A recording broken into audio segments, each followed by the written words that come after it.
Good afternoon, everyone, and welcome to the Burke County Board of Commissioners pre-agenda meeting for Tuesday, August the 6th. Madam Clerk, all of the commissioners are here today, along with the county manager and deputy county manager, finance officer, and the county attorney. Please, everyone in the audience, if you would, check your mobile devices now, if you would, and turn those on silent for me. I would appreciate that. And please remember to activate the red light if you're coming up to the table. Gentlemen, the first item is the approval of the agenda. Before we have a motion to approve, we need to remove item number 3 from community development, the zoning map amendment ZMA 2019-07, a public hearing. The person that has submitted that asked for a removal, does not want us to hear that, and that was the 1.55 acres up on Lake James. So that's the only thing that would be different on that, and with that, I will entertain a motion to approve. Thank you, Wayne. All in favor, signify by raising the right hand. Madam Clerk, will be 5-0. We have no presentation, so we'll move directly to number 4, the scheduled public hearings. The first one, community development. Zoning map amendment ZMA 2019-05, presented by Peter Mentor. Peter? Thank you, Mr. Chairman. Good afternoon, board and other distinguished people. This first map amendment is CMA 2009-05, as Chairman pointed out. I'm going to just sort of give the brief view of this. These things can get overcomplicated, and that doesn't necessarily have to be the case with these rezonings, even though they encompass quite a bit of land area. I'll just give you a brief background of why we're here today. Back in 2004, Crescent Resources, petitioned Burke County to rezone approximately 1,122 acres of land off NC 126 in the Linville Township to a parallel conditional plan mixed-use district. That land was under the planned residential mixed-use district at the time, so the rezoning was basically to bring it into a conditional district, which the zoning ordinance allows under Section 9A. Along with that rezoning petition, the Crescent Resources also asked the county to adopt a development plan that would provide for future development of those parcels under that rezoning. That development plan is this document right here, and this currently is how those parcels are supposed to be developed under this plan. So we have our zoning ordinance, we have subdivision ordinance, but they are overridden by this document here for the most part. So this applies to these properties in which we're discussing under this zoning map amendment. So that was back in 2004. Crescent Resources, Crescent Communities developed a subdivision entitled Dry Creek early after that initial rezoning, and that development was part of South Point community.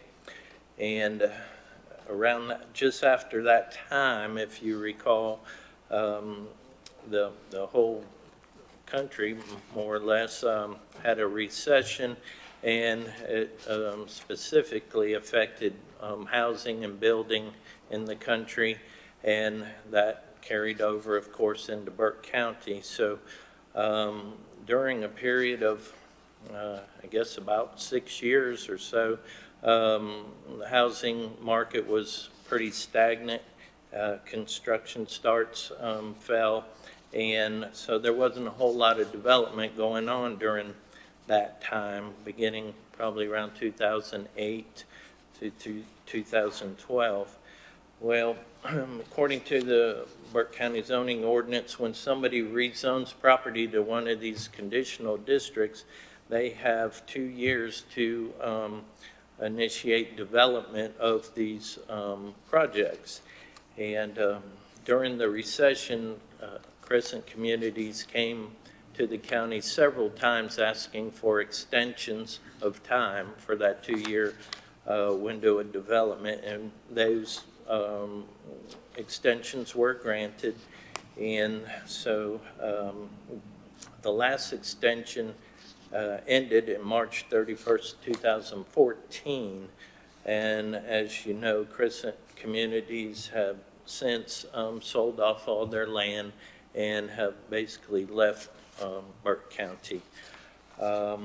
When they sold off some of that land, there was one developer who purchased land and moved forward with development, and that was a subdivision entitled Water's Edge.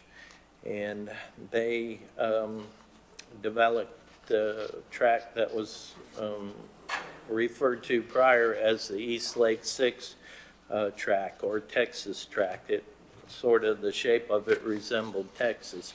So they developed subdivision in there some years back, but since that time, no other project has been proposed or developed in these East Lake tracts. So in order, again, to follow zoning ordinance, we want to move forward with removing the remainder of the undeveloped tracts from both this development plan and rezone them to an appropriate zoning district as the zoning ordinance calls us to do. So what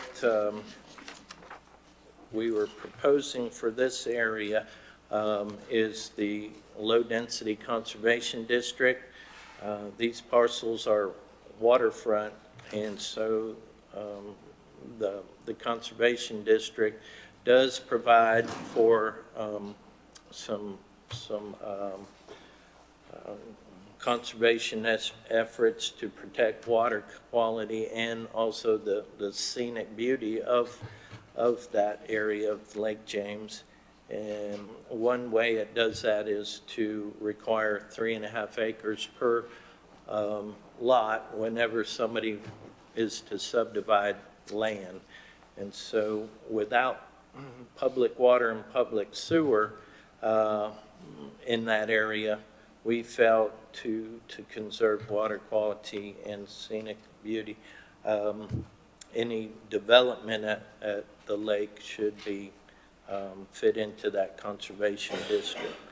And so that is what we're proposing under ZMA 2019-05.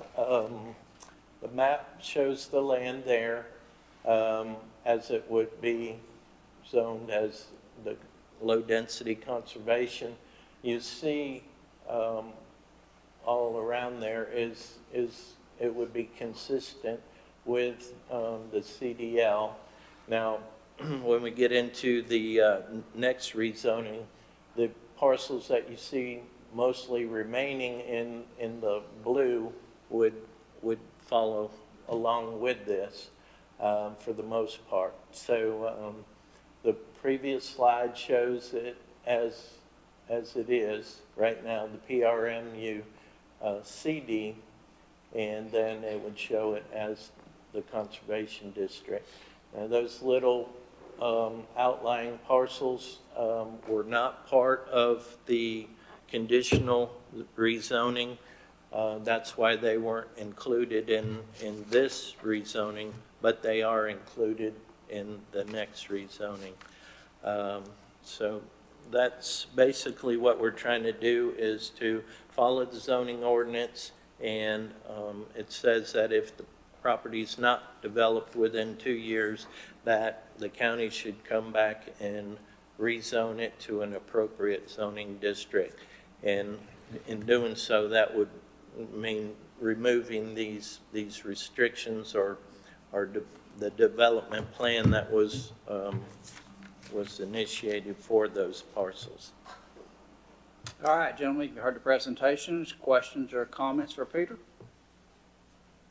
Peter, who owns most of this property now? It's split. There's one owner that owns a majority of it, but he sold some of that property off, and he's held on to some. He's got a corporation name, and he also owns some privately. And so his name is Lee Zinzau, and he also owns property in that Dry Creek community as well. He basically owns the two parcels that we see. Let me get up and show you so you'll be aware. Here and here. He did own this. He sold this off here. And I think some of this here is in the corporation name, but for the he owns the majority of the property that's up there. We have been in contact, or constant just about contact with him in what we're planning to do. He had lots and lots and lots of questions. We probably spent, I don't know, close to 10 hours plus talking to him, trying to explain what this was. His idea for the property is also conservation minded, and so he doesn't have an issue with what we're proposing here. I think his issue is he's trying to find out what kind of tax situation would this change for him, or what kind of future sale or donation this might change. He at one time had proposed selling this to the Conservancy and the state parks, and from what I understand, he had that deal established. The money was raised, and then he came back at the last minute and wanted some changes made, and that deal was backed away from, and so did not go through. But he's conservation minded and does not have an issue with the rezoning to conservation. Just kind of concerned about how tax values and things might, or future sale values might be affected. And I don't know that information. I'm not a realtor or a tax person, but I don't see how this would really affect that property, especially from a conservation standpoint. Commissioner Tony? Pete, on your application, of course, Burke County is the applicant. Correct. And I read, I think, in the information, and I tried to find it again just before it came up here. How many property owners are involved in this, other than Duke Power? Let's see here. We have, you're asking property owners, not, okay. I don't have that information in front of me, but I think there was about 13 parcels. Okay. Most of them were under that Lee Zinzau or his corporation name. There may have been 5 parcels, 6 parcels that were of other ownership. So I think the question is, since we're the applicant, does each one of those owners, did they get a letter, or are Oh, they yeah. aware? Yes. Okay, so they'll come next week for the public hearing if they're unhappy? I would assume so. The only property owner that's contacted us was Lee Zinzao, the owner of those large tracts. He's the only one that we've received contact from. Well, I just wondered because it's such a, and I understand the reasoning behind it, that it probably needs to be done, but I just think when we're the applicant, they at least need to get a letter and Oh, say, yeah. this is being proposed, so that they have a chance to voice their opinion on it. That's right, and that's a requirement of statute. So, actually, if you recall, this was on previous month's agenda as well, and so they've actually been notified several times about this. That's the only questions I had, Mr. Chairman. Thank you, sir. Any other questions or comments? Pete, just in layman's terms, can you just tell us, going to this, how much more restrictive it's going to be? Just It would actually be a bit more restrictive as far as not allowing as many commercial development to take place. And I think without the availability of public water and public sewer, the majority of the things, land uses that could be allowed would not be able to happen because it doesn't have the public water or sewer. So that sort of is another reason why rezoning this makes sense. A lot of the uses that are allowed there now just wouldn't be feasible with wells and septics. Any other questions or comments? All right, hearing none without objection, Pete, this item will remain on the agenda. Moving on to item number 2 from Community Development, also zoning map amendment ZMA 2019-06. Again, Peter. Thank you, sir. Okay. This again is following up with this rezoning of the northeast end of Lake James. And I broke this rezoning down into, it's one rezoning request, but broke it into a A and B because there's a lot more parcels involved, and also there's 2 different zoning districts that is being requested here. Again, we're starting out for the most part with the planned residential mixed-use district, although this district and these parcels were not part of that conditional district that Crescent Communities initiated back in 2004, but these parcels were zoned similarly back in that time. These parcels are multiple, and they're owned by different entities. Crescent did own several of them at one time, but they weren't under the East Lake conditional district. One large parcel was under a separate conditional district, which was entitled the Conservation District.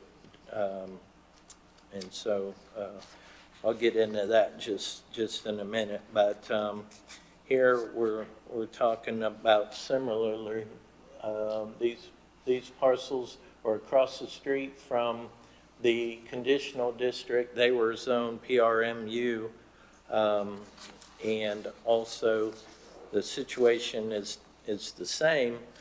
There's not going to be water and sewer provided to those parcels, so the small lot sizes that are allowed under PRMU and all the commercial potential commercial uses that are allowed under PRMU just wouldn't be consistent without public water and public sewer. So we felt that it would be appropriate to rezone these parcels to both the conservation district, back, there you go, to the conservation district as what is adjoining them to the east there. The lower end, the smaller parcels, we would rezone those to the residential 1 district, which is adjoining them there to the south.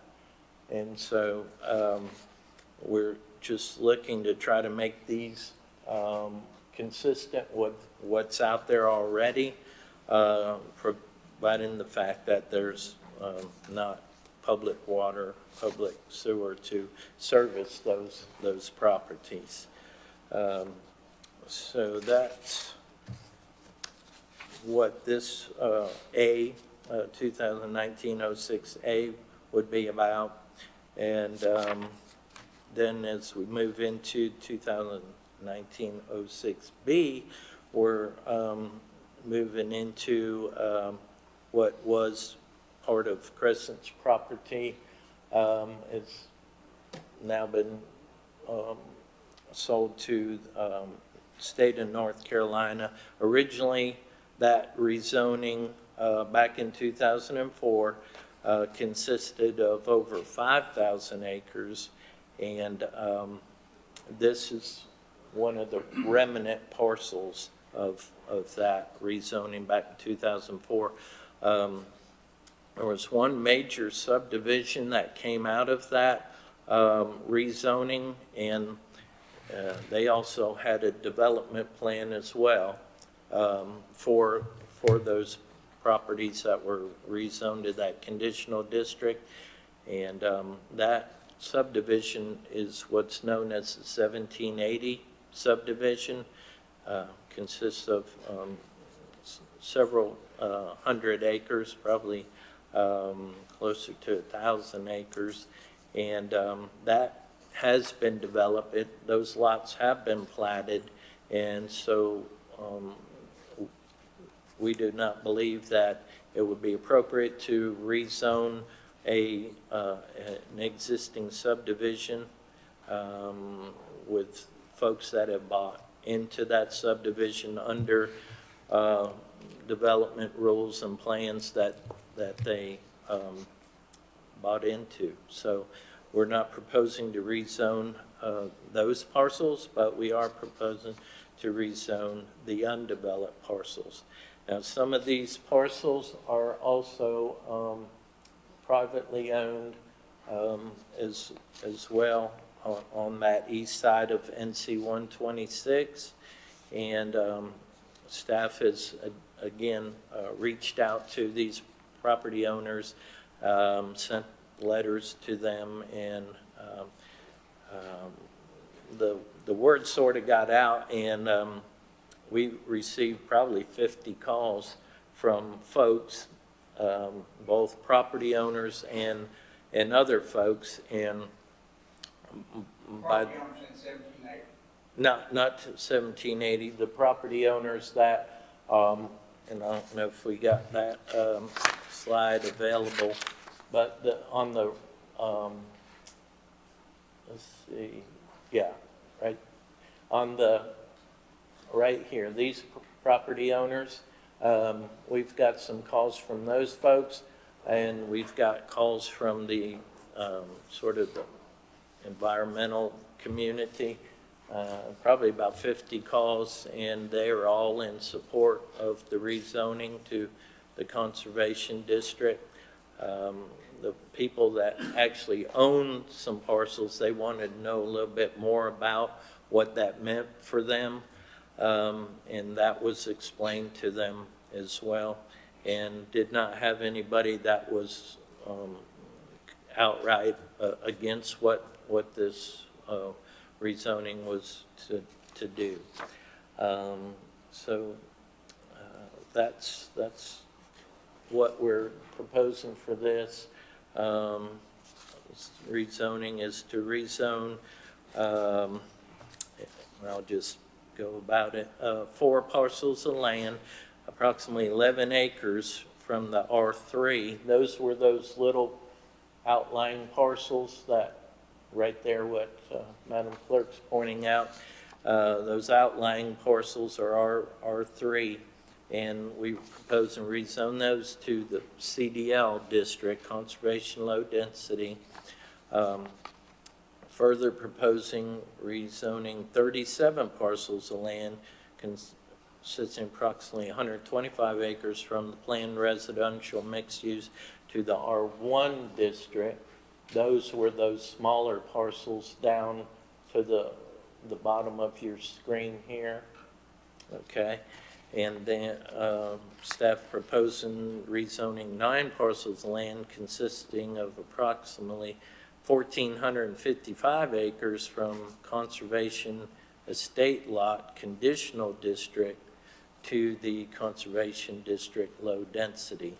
Those parcels that I mentioned were the ones under this development plan here.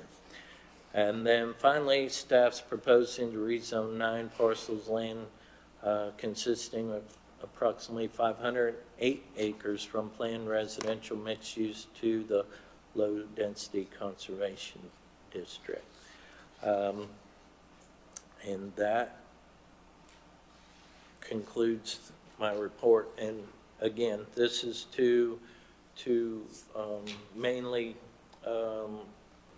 take care of the situation where in the plans under Crescent Resources, they were going to provide an extension of public water, public sewer up to these parcels up here. And after they got out of the picture, we just don't see that happening. The expense would be too much for any smaller developer to undertake. And that being the case, those properties and those small lot sizes that are allowed, we just don't think it'd be appropriate under the current zoning. I think, Pete, questions for Peter on this proposed rezoning? Mr. Chairman, I have 3, but Pete, they all interrelate, so I'm just, by rezoning this to low-density conservation, how will that impact the property values, up or down? If so, and how much? And how much will it affect the budget as far as we're concerned on either reducing or increasing the taxes? Yeah. From what I know, and that's not a whole lot about property taxes and values, these lands being all undeveloped, I don't think that the tax would change that much. It's when you start developing the property that the tax value changes. Then you're adding different things like landfill user fees and different things to the property, which they don't have right now. So I'm sure Danny Eisenhower could comment more to this question, but I don't think it really changes tax values that much in the current form that it is. Okay, you mentioned a word that prompted another question. You said they wouldn't increase in value till they started development of it. So will this enhance development or sale of the property, or?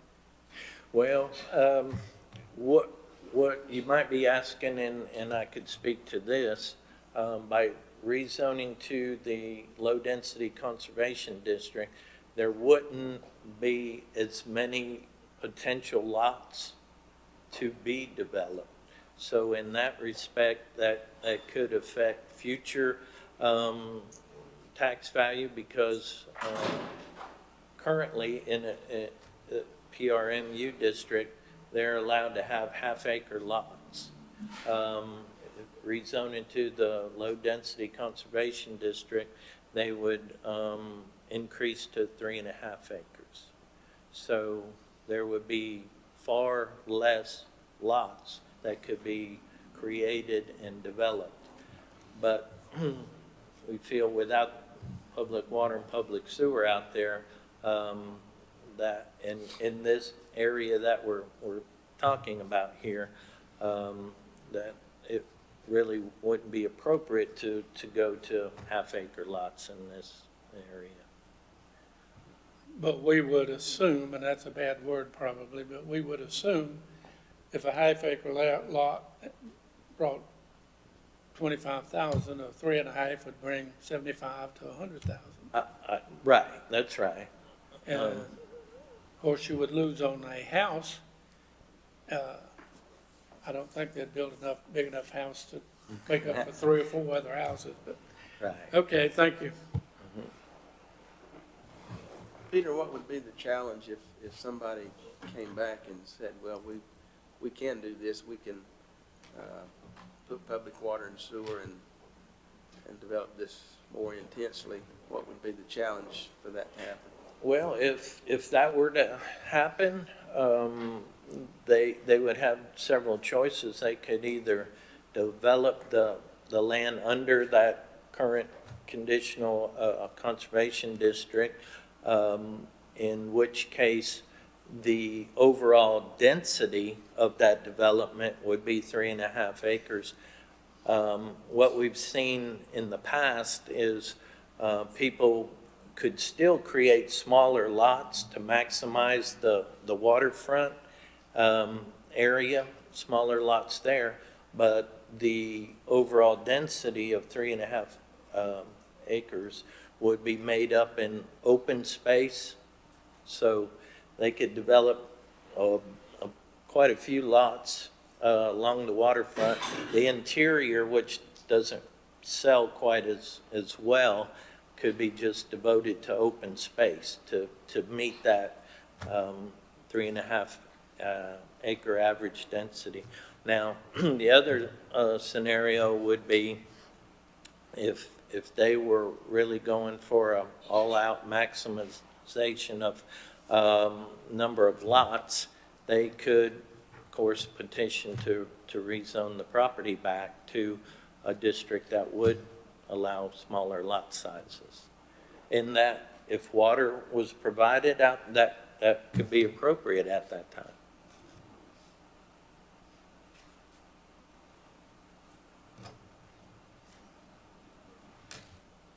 Other questions or comments? Peter, if water went there, that water would probably have to come from Morganton, am I correct?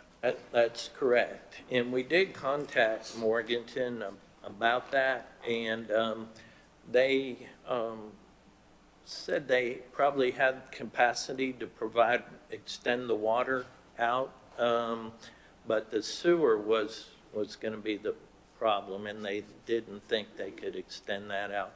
One thing, it's a pressurized line, and 2, they just didn't know if the cost would work, to do that. It'd have to be a really big, development to make it cost effective. Other questions or comments for Pete? All right, hearing none, without objection, this item will remain on the agenda, Pete. Thank you. Thank you so much for Appreciate your it. presentation. Yes, sir. All right, with item number 3 removed, that'll move us into our consent agenda with item number 1 being the reappointment and removal from the Parks and Recreation Commission presented by Kay Drone. Madam Clerk? Thank you, Mr. Chairman, members of the board, guests.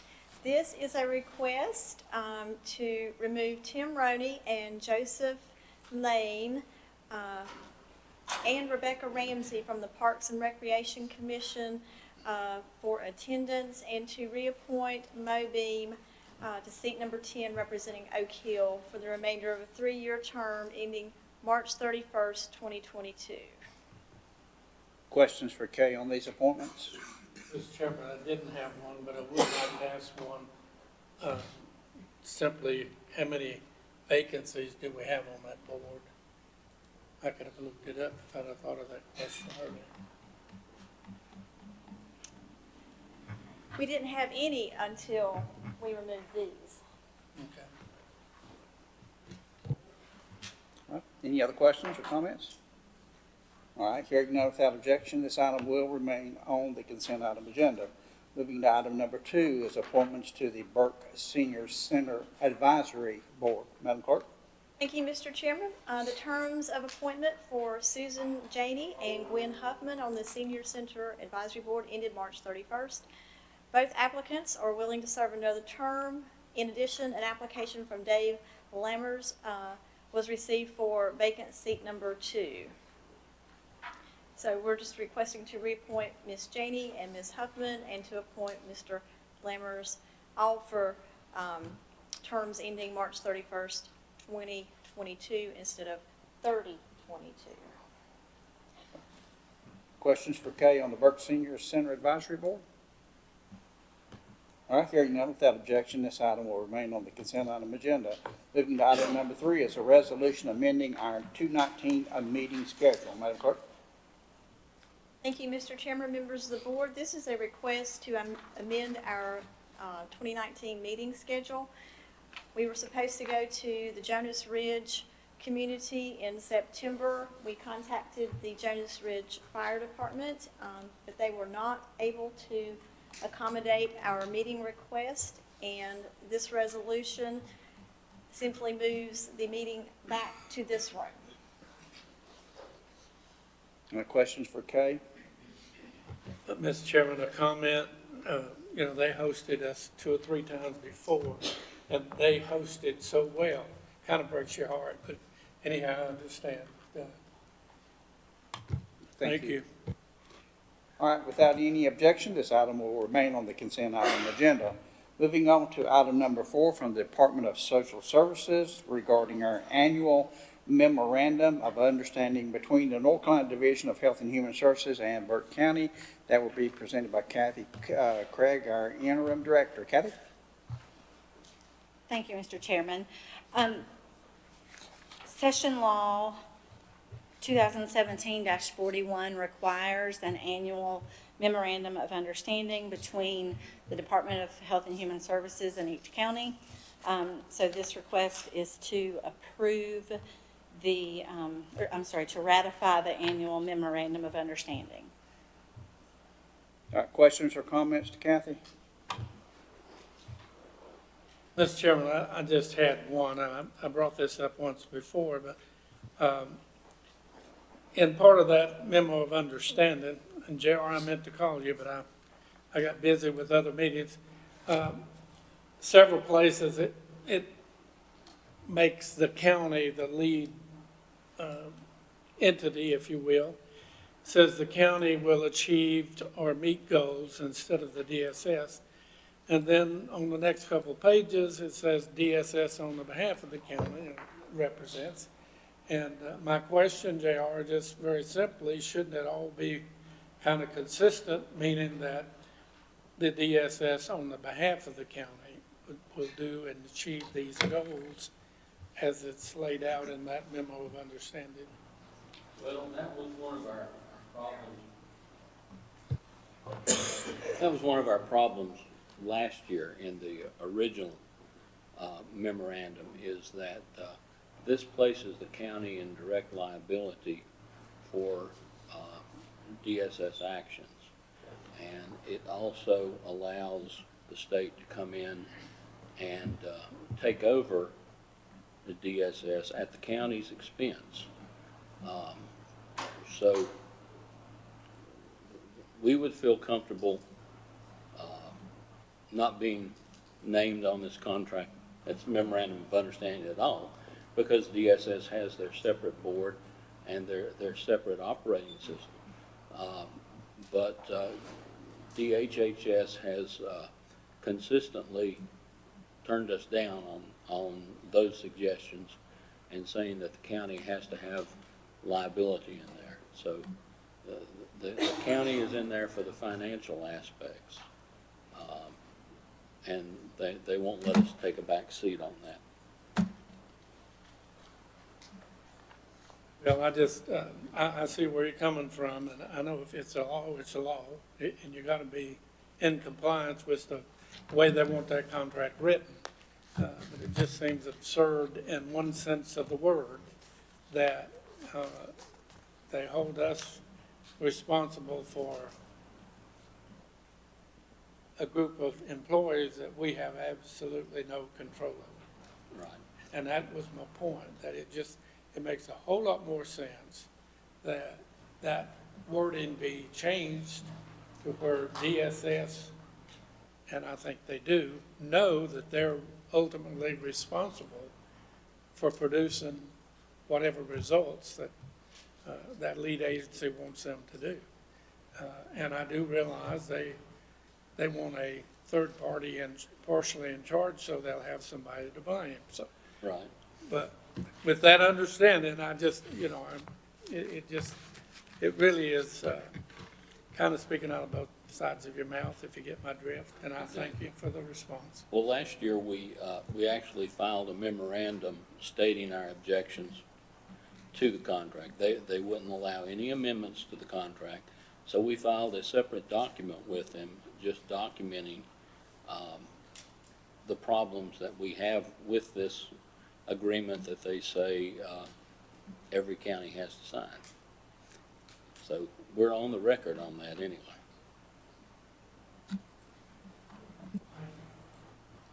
Any other comments? All right, hearing none, without objection, this item will remain on the consent item agenda. Thank you so very much, Kathy. All right, moving on to item number 5 from Community Development is support of the Foothills Conservancy purchase of the Oak Hill Park, and that will be presented by Shane Prisby, Community Development Operations Manager. Sir. Thank you, Mr. Chairman and members of the board. The Foothills Conservancy has an option to purchase a large contiguous tract of land just outside of the city limits of Morganton in Burke County. This property, they're intending to develop into a community park and forest, integrating trails, educational opportunities, possibly some agriculture, community gardens, and kind of a diverse project use for public land near a population center within the county.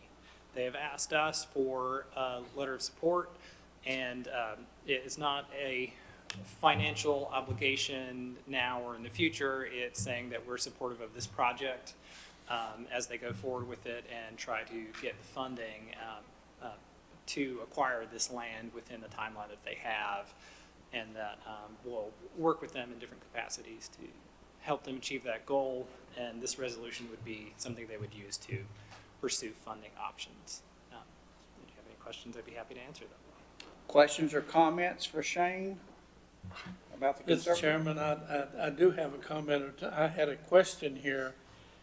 Can any part of that resolution be interpreted to ask for financial aid? And I struck that out because later on page 107, under project facts, the total project is $3 million. Foothills is asking both Morganton City and Burke County to commit funds. And my question to that was, I don't feel comfortable agreeing with this unless I know how much funds they may be requesting.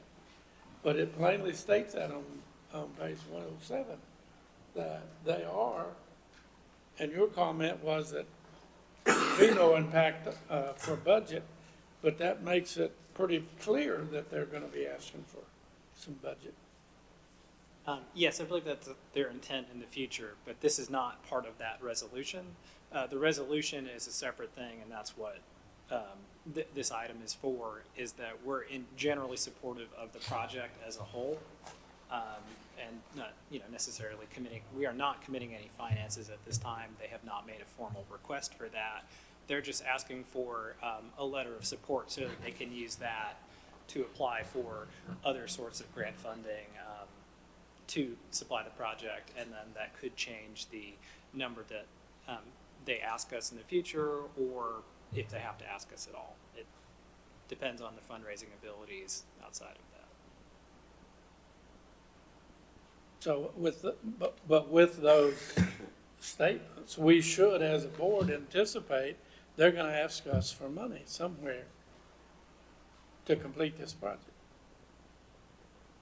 Yes, I believe that at some point they may come and ask the board and the city for a financial contribution, which again is not part of this specific resolution, but generally in supportive of if they can acquire the funding through different means, through our letter of support would allow them to pursue those different and alternate funding sources that are not coming directly from the county general fund, and that there are other ways that we can support them in that, one being a resolution, or as well as staff time or other different support, identifying grants or things that they would apply, or going in with them on different grant sources. So there's a variety of different ways that we could support this project that are not direct financial contributions, and that's just the step that this is at. So Shane, we're just offering a letter of support, which I think is a fantastic idea. Grew up in that area. It's a great piece of property, can actually augment what we're doing eventually coming from the lake to Morganton, because that connector trail is going to come right through there. And so, this plays a part into that as well. So, to me, to take this, I think a letter of support, absolutely we can do. And as you were saying, if the cost of the project's $3 million, whatever it is, there's no telling if they're going to even ask us for 50 cents, because if they get enough private donations, well, then they're not going to have to come to the city of Morganton or us. We may have to do it, like you said, other means of support, which I'm absolutely for, but I just think it's a good idea, and a letter of support doesn't cost us anything. Thank you. Mr. Chairman, I'd like to ask Brian a question. By the way, good to see you healthy and back. You're good. I just wondered if this board, or if there'd be anything wrong with putting in that resolution a simple sentence that no impact on the budget for the county at this time. If the board, I don't know that there's anything that would prohibit us from putting that kind of language in. It's a resolution of support. Yeah, we're supporting a theory, but I don't want it to get lost in, to be taken as that at the time we were endorsing the theory, and we love to have it, we're not endorsing money to go along with it. What do you think, JR? Can we do that? Just budget effect none, whatever, that's usually the way we say it. I think you can add, whatever you want to in there, because it's a resolution of support, and that doesn't take away from your support for the project. It just clarifies that you're not being asked for anything. I'd like to recommend we do that. I know we can't take action here, but I think we ought to have that wording on there. Thank you. Any other questions or comments regarding the resolution of support? Shane, I noticed, I referenced back to where Commissioner Taylor was reading, that it appears that $2.2 million of the three's already been pledged so far. And it says Representative Blackwell is seeking a general appropriation for the project. No guarantees, obviously, for that he could get any money, but 2.2 of the anticipated 3, that's a pretty good chunk of it right now. And obviously, they're going to go seek other foundation grants and additional private pledges. So the request was for us to consider committing funds in our respective budgets. So we don't really have to put that in our budget if we didn't want to. Obviously, if they raise the rest of that up to the $3 million total project cost, you think that's where it's going to come in at, about 3, if that's what they said? That is my understanding from my last conversation with them, and they are looking at this from every angle that they can to find the funding and matching funding through And they're just leaving no stone unturned, and that's why we want to present that information to you so that you're fully aware of where they're at, where they're going, and that they may well raise the funding, or they may come and ask to get us over the finish line. I can't say at this point, but I know that they've worked aggressively to raise every cent that they can from private, public, grant funding, what have you. All right, if there's no objection, I'm going to ask you to get, if there's no objection for the remainder of the commissioners, I'm going to ask you to get with the county attorney, play with the verbiage a little bit, to show that there's no effect on our budget or anything, if they were just supporting the resolution, okay? Yes, sir. All right, without any objection, this item will remain on the consent item agenda. Thank you so much, Shane. Thank you. All right, moving on to item number 6, presented by Miles Champion, our General Services Director, will be concerning our solid waste division, the annual services that are provided, and a name change, I think, of a company that did that for us. Miles? Good afternoon, gentlemen. Yes, Burke County has operated a construction and demolition landfill at the Johns River Waste Management Facility since 1998. Operation of the C&D landfill comes with state requirements for monitoring and reporting. These services are necessary in order to continue the operation of the landfill. The services are provided on an annual basis by Labella Associates, formerly known as Joyce Engineering Incorporated. Additional work required by the state includes quarterly landfill gas monitoring at Johns River, East Burke, and Kirksey Drive landfills, design and construction and administration of gas extraction units at Johns River landfill, and landfill gas remediation at East Burke, Kirksey Drive landfills. Construction costs for the gas extraction units and landfill gas remediation are included as capital improvement items in the FY20 budget. A contract is needed to perform the engineering task as required by NCDEQ Division of Waste Management. The proposed contract with Labella Associates is attached to this item for review. And that I won't go through all the tasks unless you want to talk about them, but those are the general tasks for the contract, totaling $181,000, which is pretty much close to what they've been doing each year. All right, gentlemen, questions for Miles? All right, hearing none, without objection, this item will remain on the consent item agenda. Thank you, Miles. Thank you. All right, moving on to item number 7 is a resolution donating surplus radios to the Glen Alpine Police Department, and that will be presented by Sheriff Wilson. Sheriff, take it away. Thanks, sir.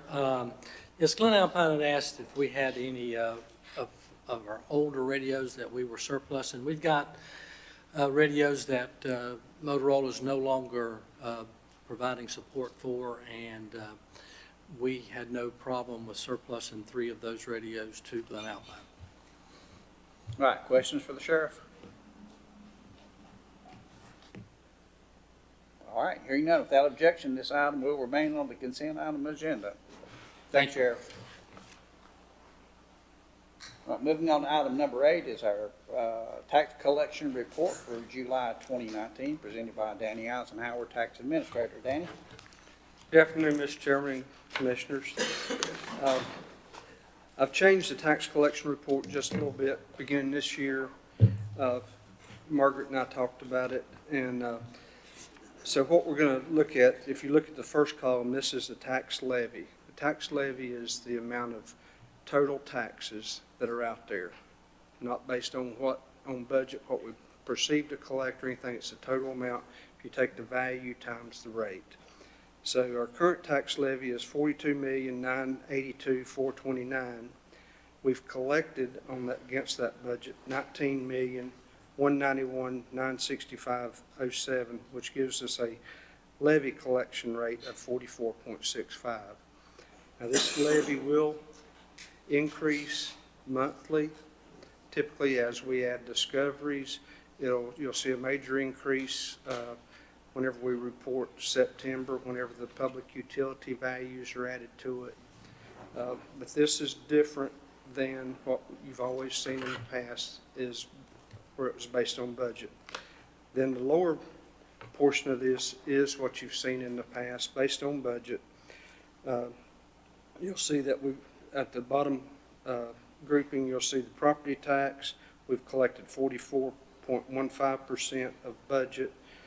Motor vehicle tax, 9.52%, which gives us a total budget collection of 40.84% on current year taxes. Delinquent taxes, we're at 15.07, and the late list penalty group, we're at 9.02.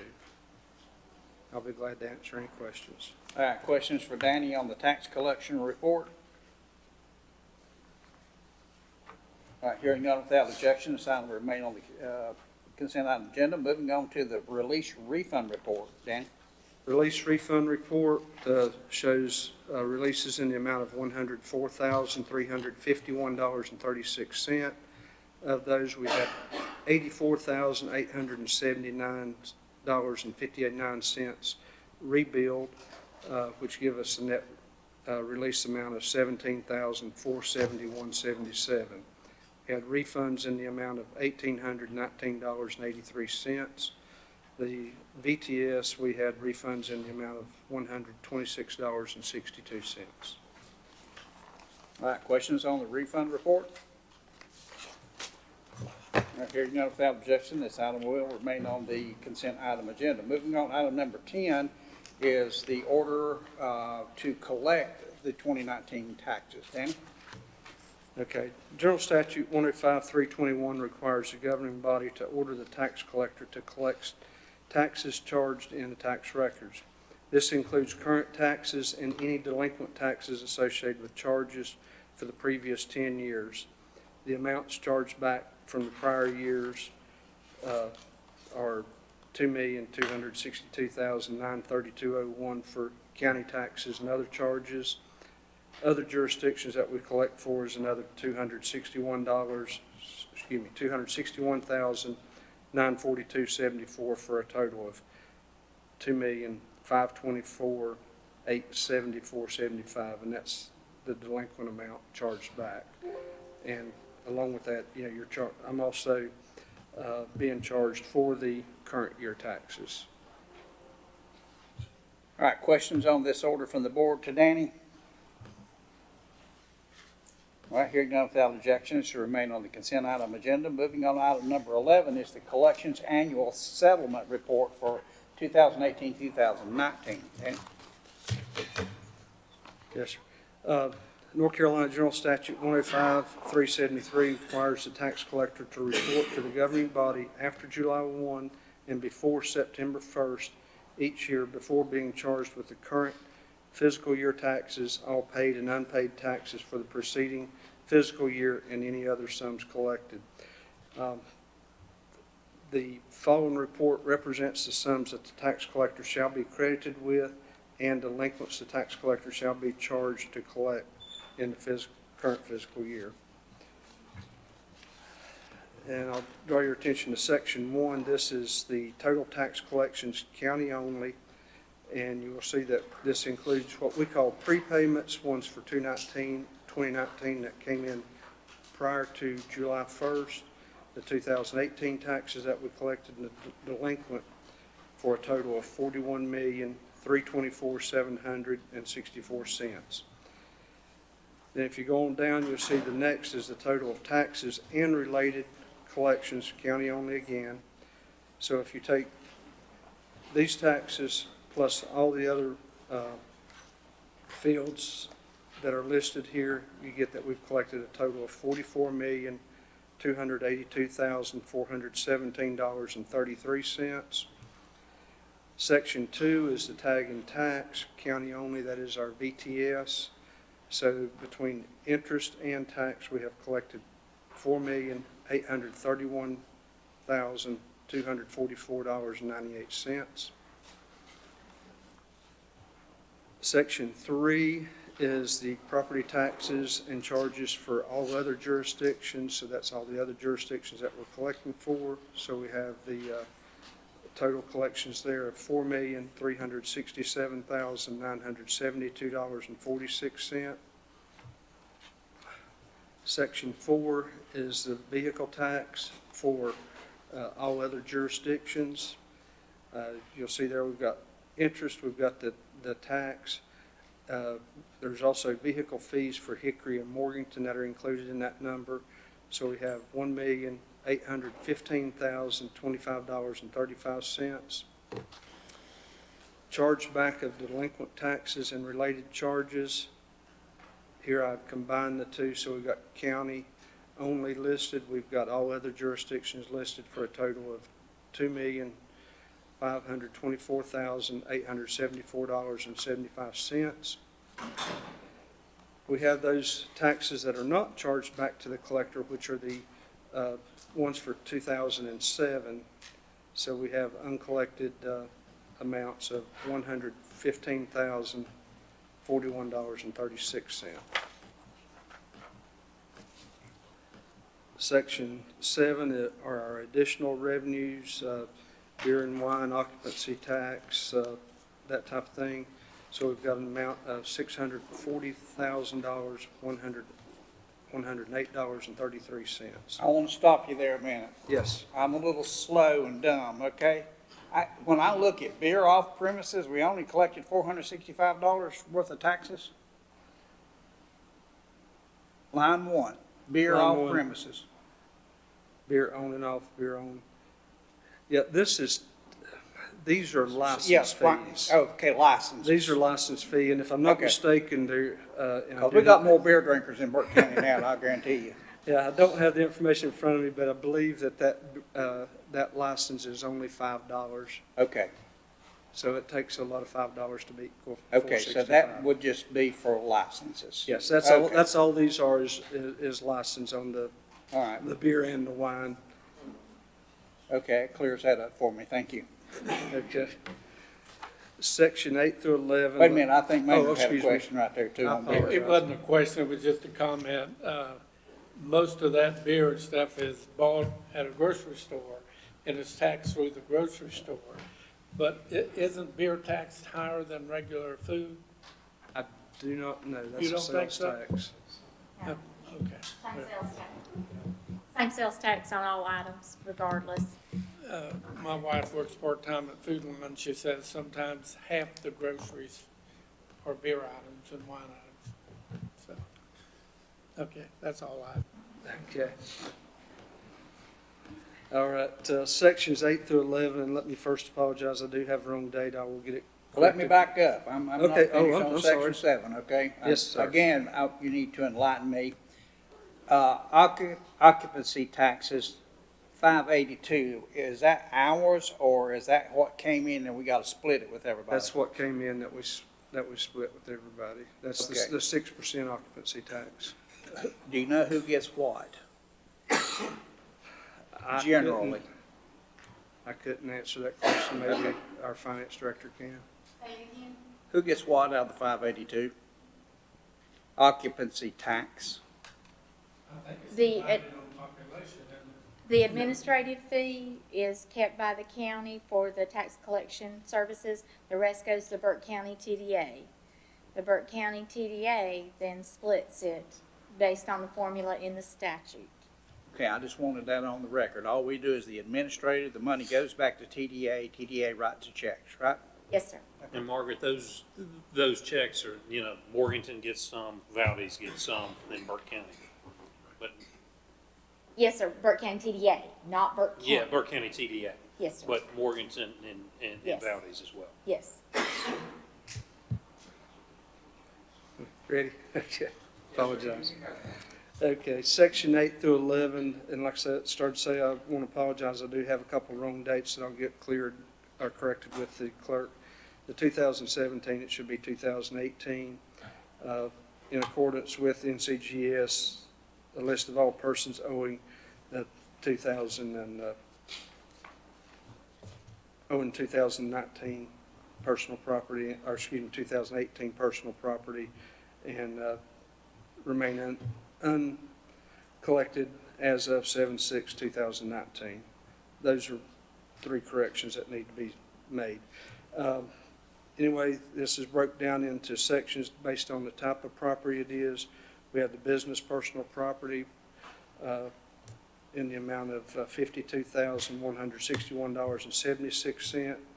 The individual personal property $144,000, $825.40, and real property, $769,250.65, for a total of $966,237.81. And that's all, like I say, the 2018 uncollected that will roll over.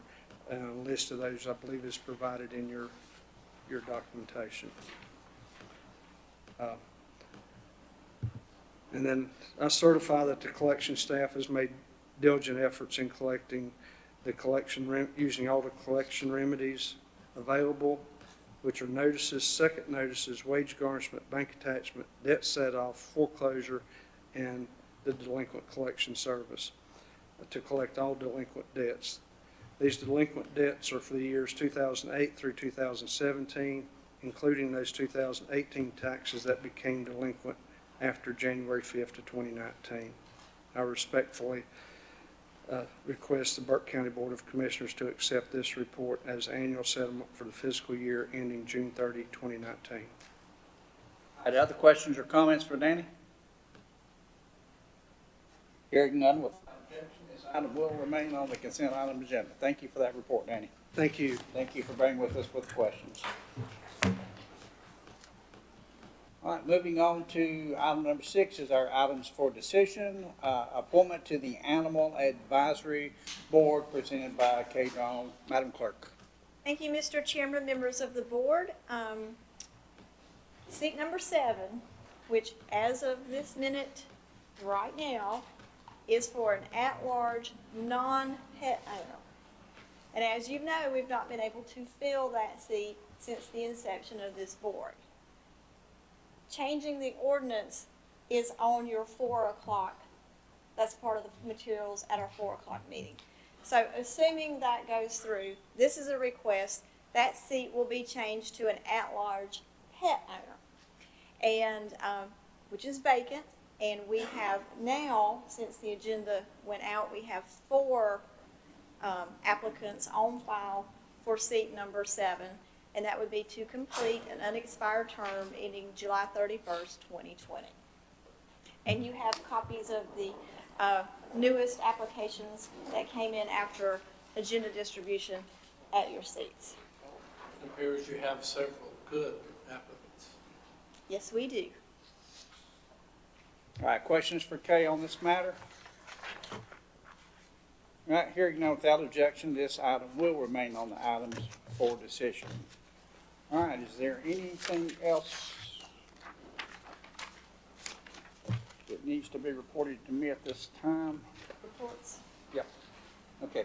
Moving into our reports part of the section, I want to express our appreciation to Samantha Snowder, who is the store leader at PetSmart, for their more than generous contribution at dog and cat food and supplies for the Animal Services Center. We went over this morning, and there's just a pile of it, and we certainly do appreciate that. All right, if there's nothing else to come before us at this time, we'll entertain a motion to adjourn our pre-agenda meeting. And Maynard has made that motion. All in favor, signify by raising the right hand. It's all 5.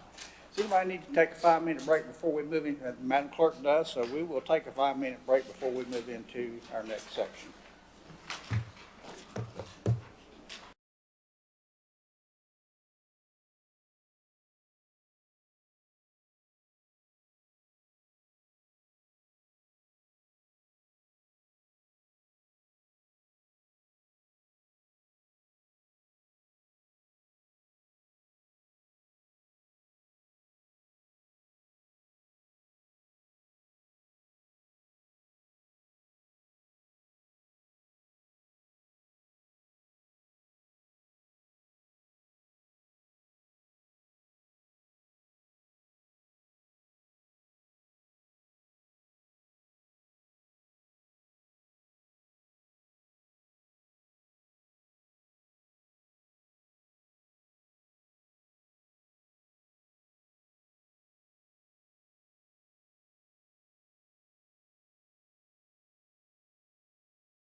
That's me.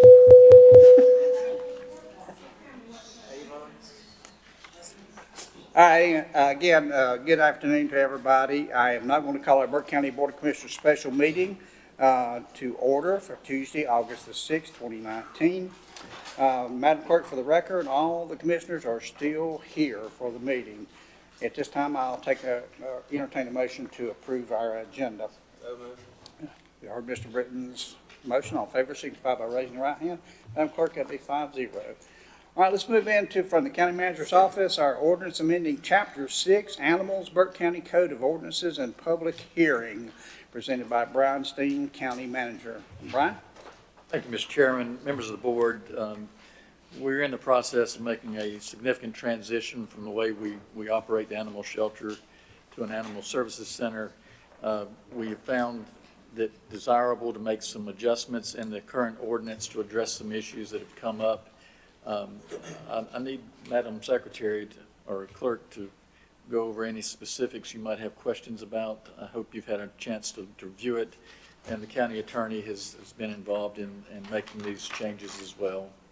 Again, I think they're very minor to some points. There are a few specifics, but I don't think there's anything earth-shattering about the changes.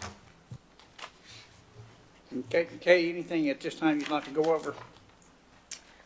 Would just like to point out that the highlighted text has a strike through, that is text to be removed. New text is printed in bold black font. And we just highlighted the text to be removed because you couldn't see that strike through mark very well. Okay. All right, with that said, gentlemen, Kay and Brian are open for any questions that y'all might have. Who wants to go first?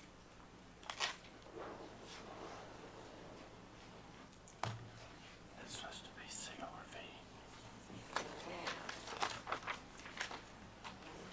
CRV. Commissioner Taylor just pointed out that on page 3, where it says certified rabies vaccinator, the little abbreviation, the letters are transposed, so that should be CRV. Thank you, Maynard.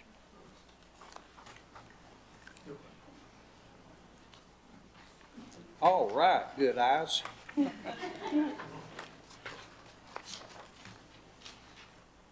Any other questions or comments regarding the ordinance? Okay. All right, this time I'll open the public hearing and receive comments from citizens. Okay, has anybody approached you with wanting to make a comment? We have one speaker right now, Ms. Gwen Hood, and others said they may want to speak depending on how things go. Okay. Ms. Hood, come on up. No, ma'am. You have to come up and come to that, so it has to be recorded. Yes, ma'am. And then turn the little button on. That's okay. Press the red button to the right. Here. There you go. You're good. Okay, first of all, we just want to thank you all very much, and special thank you to Kay. This thanks comes from the Burke County Animal Welfare Alliance for everyone's hard work on this and for the positive changes that are happening. We would like to extend a special thank you also to the Sheriff's Department and also to Nicole McCombs, who has been instrumental with helping the Alliance and doing a lot of wonderful work behind the scenes as well over there at Animal Control, which is now Animal Services, and we're very happy to call it Animal Services now. We've just now gotten this and been able to take a look at some of this. So it's my understanding, are there going to be some further tweaks and things going on with the ordinance, or is this pretty much today going to be decided, or? This is, primary purpose is to give Animal Services staff the authority that they need to do to operate the Animal Services Center and to change seat number 7 on the Animal Advisory Board to a at-large pet owner. Okay. There will be other changes in the future to the ordinance because there have been several that have been voiced during our recommendation period, but we want to give the Animal Advisory Board a chance to work through those. Wonderful. Okay, we were just wondering if there was going to be maybe some other tweaking or revisions to what we're seeing today. All right, that's it. Thank you guys very much. We appreciate you. Thank you, Gwen. Anyone else like to speak? Just raise your hand up there. Anybody? Everybody's happy. All right, looks like everybody must be happy. Well, Madam Clerk, I will close the public hearing. And at this time, gentlemen, I will entertain a motion.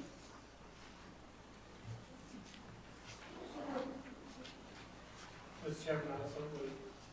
All right, we have a motion to adopt ordinance number 2019-11 by Commissioner Taylor. All of those in favor signify by raising the right hand.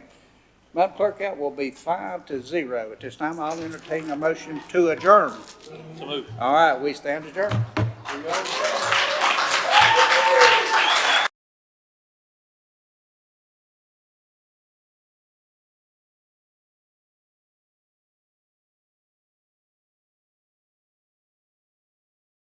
Director, please step forward to the microphone. She's going to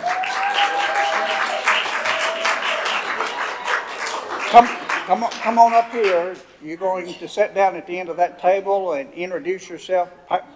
Press the button on the right. Introduce yourself to everybody, and then tell us all the big ideas that you have, and do that in 30 seconds. Right side. You're right. There you go. Okay. My name is Caitlin.